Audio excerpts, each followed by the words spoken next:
as we go through today, it is my hope and my prayer that the fathers, not only here in this church, but in our community, will be honored on this day. But let's go to the Lord. Heavenly Father, we just thank you. We thank you for this time to come into your house this morning, to have your word wash over us. Father God, to bless the fathers that are here, and even the fathers, Father God, that are in this community and in this state and in this nation. Father God, we just ask that you would have your way in our message this morning. Thank you, Lord, for tilling the hearts for those that are here to receive your word. And Father, I just ask that as this seed falls on these hearts, that you would till it and cause it to grow. And Father God, we give you praise and we give you glory for what you are about to do here this morning. In Jesus' mighty name, amen. And like I said, with this being Father's Day, many of us know that Father's Day is a day where we fathers, we get to have a meal totally in honor of us. Most of the time it's a meal that we ourselves prepare. See, Mother's Day is really totally opposite. Mothers, they get to go out to a nice restaurant or maybe have a nice meal cooked for them. You know, and that's good. That's good. But dads, on Father's Day, what do? We fire up the grill or we fire up the smoker and we cook for ourselves a meal to honor ourselves. Right? But the good thing about that is we get to have what we want, cooked how we want it. Right? So there is an advantage to that. So, with this being Father's Day, what I want us to do this morning is I want to look into the Bible and see what makes up a godly man.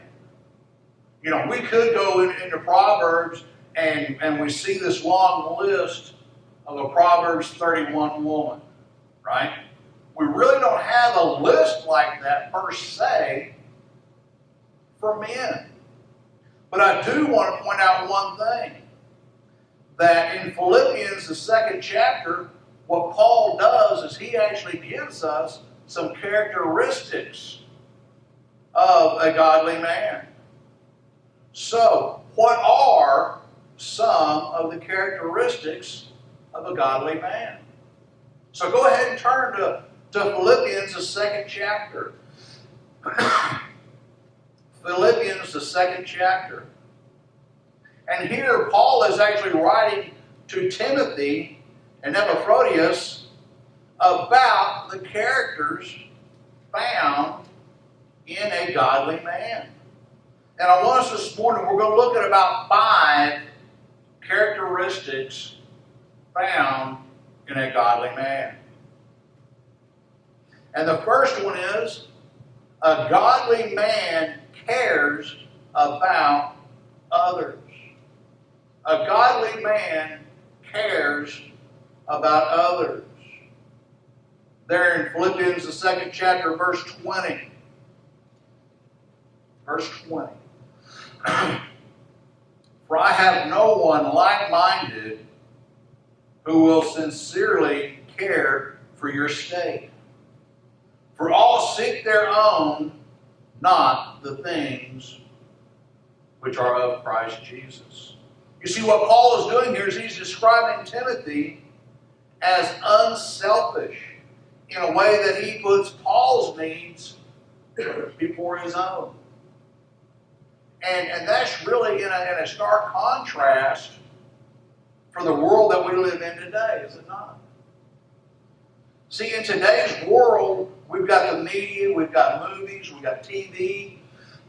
We even got songs out there that tell us it's all about us. Right? glorifying me. It's all about me. You know, it's all about number one. You know, the big cheese. It's all about me. It's all about me. And see, society teaches you that nobody else really matters. You are the center of your own universe. That's what society is telling us. You see, society does not teach you to care for other people. Matter of fact, it teaches you just the opposite. Right? We all know the golden rule. Do unto others as you would have them do unto you, right? Well, society has got that flip-flop. Society actually teaches us, do unto others before they do unto you. Right? Again, it's all about you. You cannot be a godly man until you take your attention off of yourself and learn to truly care about the needs of others. Let me say that again. You cannot be a godly man until you take your attention off of yourself and learn to truly care about the needs of others. The second characteristic we find here is a godly man is consistent. A godly man is consistent. Verse 22 there in Philippians 2. Philippians 2, verse 22. But you know his proven character, that as a son with his father, he served with me in the gospel. You see, we need godly men to be consistent in all that they do. Not just in showing up for church, which is a good thing, okay? But it's also being consistent in their character and in their integrity. You see, Paul describes Timothy as a man who has proven himself, as a man has proven his character and integrity. You see, character and integrity are not just what you do when people are looking. Character and integrity are what you do when no one is looking. Your character and your integrity are what you do when you are by yourself, when you're around people that don't know you. Okay? It's real easy for me to keep my nose clean here in Duncan. Everybody knows me. What about if I go down to Georgia? Nobody knows me down there. It'd be real easy for me to do what I want. But that's where your character and your integrity come into play. I should act the same way there as I do here. And hopefully I do. We need men of character.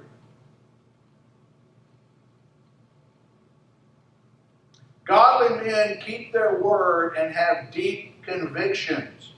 You see, society is full of men with opinions. But an opinion is something that you will argue. An opinion is something that you will argue about. But a conviction is something that you will die for. Right? A conviction is something that you will die for. And a godly man who is consistent and dependable will have convictions that he will die for. Number 3, this third characteristic. A godly man cooperates with others. A godly man cooperates with others. Now, in this whole passage here in Philippians 2, if we look at the whole picture of this passage here, what we find is Paul does not work by himself. You see, Paul doesn't try to do everything by himself. Look at how Paul actually describes Epaphroditus. in the 25th verse. Yet I consider it necessary to send you Epaphroditus, my brother, fellow worker, fellow soldier, but your messenger and the one who ministered to my need. You see, you don't get a fellow worker or a fellow soldier by working by yourself. You see, too many times we as men want to do everything ourselves. That's part of our upbringing. That's part of our nature. Because we have always been taught that to do it right, you have to do it yourself. No one can do it as good as you can. This is your job. You do it. Right? But many times, we get caught up in that. And ladies, I really hate to disappoint you right now, but we men, just in case you didn't know it, we're not perfect. Okay? Men are not perfect. Contrary to popular belief, we are not perfect. Right? And men need other men to come alongside them and help each other. Right? Men need men to buffet each other. Right? Just as iron sharpens iron, men sharpen men. And that's what we need. We need fellowship of men and men. Men need to come together alongside each other and help them, because if we don't help one another, strong possibility that no matter what we're doing, no matter where we're at, we'll burn out.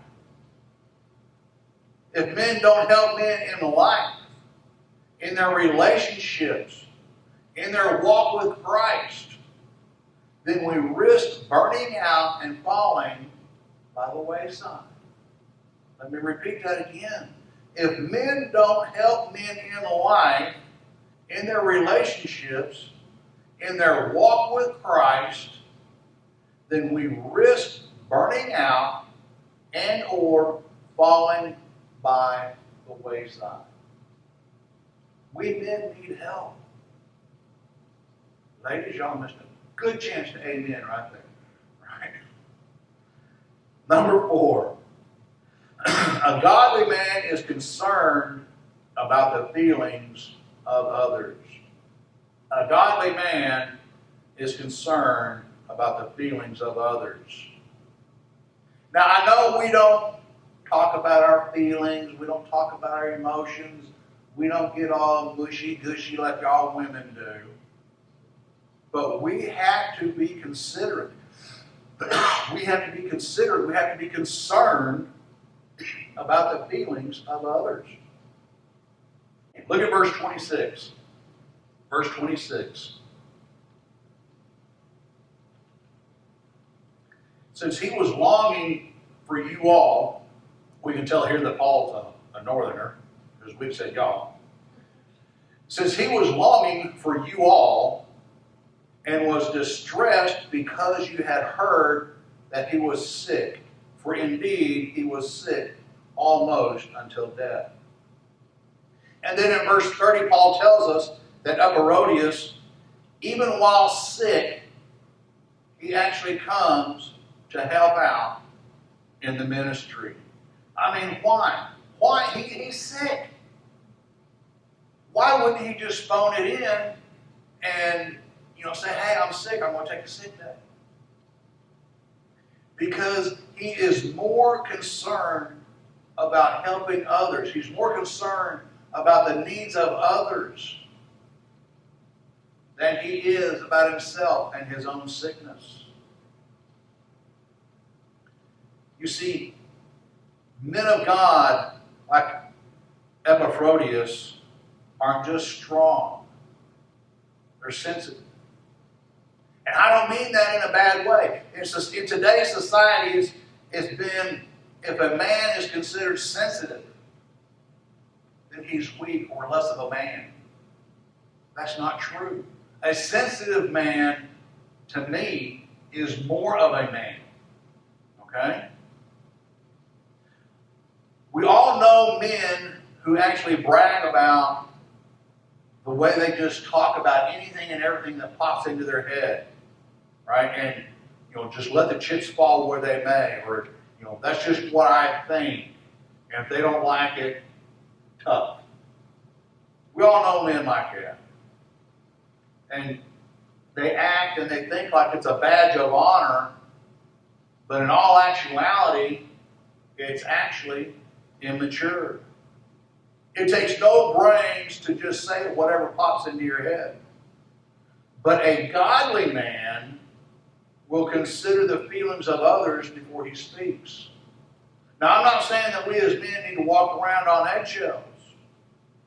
But a godly man will engage his brain before he engages his mouth. A godly man will engage his brain before he engages his mouth. Now, dads, I want you to look at two scriptures with me. All right, we're going to go to Ephesians chapter 6 and Colossians chapter 3. So let's start out in Ephesians chapter 6, and we're going to go to verse 4. It's a short verse and one that I know you know. Ephesians 4 and 6. Ephesians 6 and 4.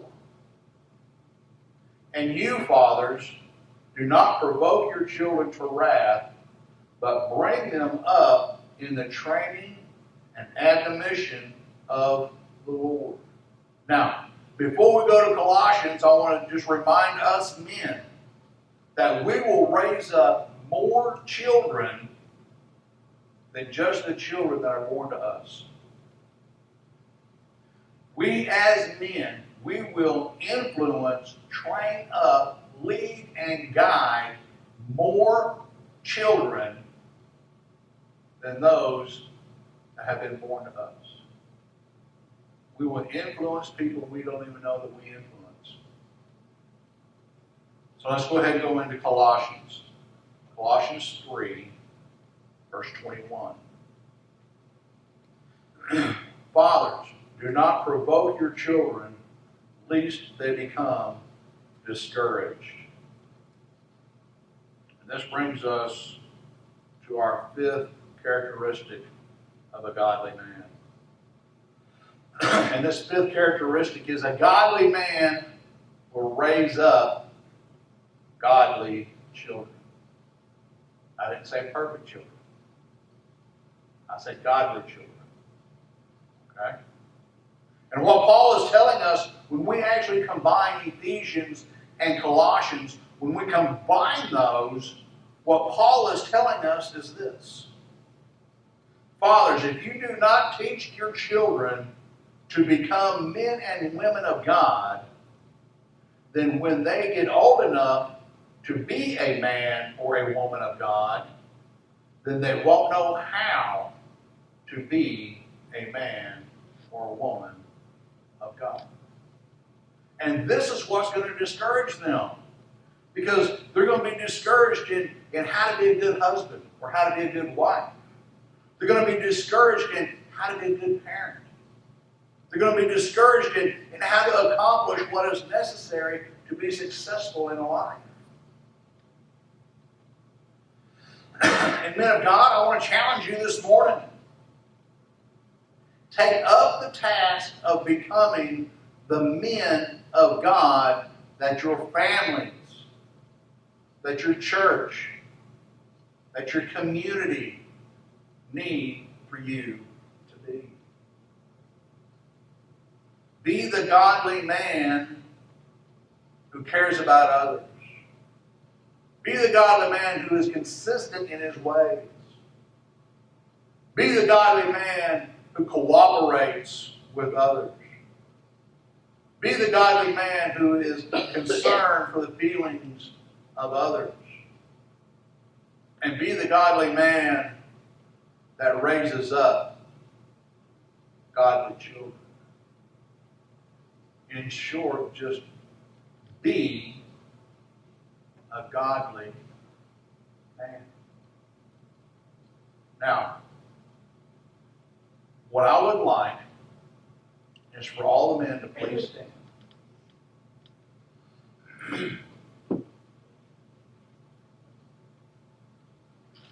What I want to do is I want to pray a prayer of blessing over you men. Ladies, I want you to focus your prayers, focus your thoughts on not only these men, but the men of your life. Father God, I thank you for these godly men. Please continue and complete your work in them, granting that they may walk with you like Enoch, believe you like Abraham, obey you like Isaac, wrestle with you like Jacob, know your hand is on his life like Joseph, speak face to face with you like Moses, win victories for you like Gideon, speak boldly for you like Elijah, worship you like David, and see you high and lifted up like Isaiah. Father, I thank you for these godly men, and I thank you for these blessings upon them in Jesus' mighty name. Amen.